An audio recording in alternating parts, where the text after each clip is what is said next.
భారత భూభాగాన్ని ఆక్రమించుకోవాలని కుట్ర పన్నిన పాకిస్తాన్కు మన దేశ ఆర్మీ పరాక్రమాన్ని రుచి చూపించింది. ఆపరేషన్ విజయ్ పేరిట కార్గిల్ నుంచి యుద్ధ పేరి మోగించి శత్రు సేనలను తరిమికొట్టింది. ఇది జరిగి నేటికి సరిగ్గా 26 ఏళ్లు పూర్తయింది. జూలై 26 కార్గిల్ విజయ్ దివస్ సందర్భంగా అమరవీరులకు భారత వాయుసేన ఘనంగా నివాళులర్పించింది. కార్గిల్ యుద్ధం నాటి చిత్రాలతో ప్రత్యేక వీడియోను రూపొందించింది.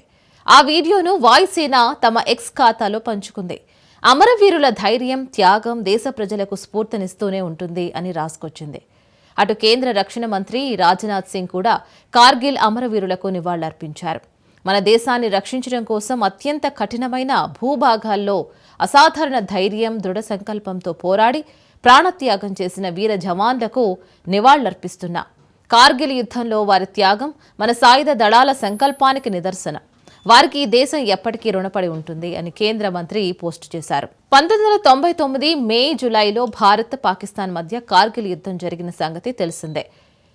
ముజాహిద్దీన్ల ముసుగులో నియంత్రణ రేఖను దాటి భారత భూభాగంలోకి చొచ్చుకొని వచ్చిన శత్రు సేనలు కార్గిల్లో ఖాళీగా ఉన్న మన కీలక స్థావరాలను వశం చేసుకున్నాయి. వీరి ఆక్రమణలను తెలుసుకున్న భారత సైన్యం ఆపరేషన్ విజయ్ను ప్రారంభించింది. మన ఎదురు దాడితో బెంబేలెత్తిపోయిన పాక్ తోక ముడుచుకుని పారిపోయింది. పాక్ సైన్యాన్ని తరిమి కొట్టినట్లు ఇండియన్ ఆర్మీ జూలై 26న ప్రకటించింది. మరి అప్పటి నుంచి ఏటా ఆ రోజున కార్గిల్ విజయ్ దివస్ను నిర్వహించుకుంటున్నాం.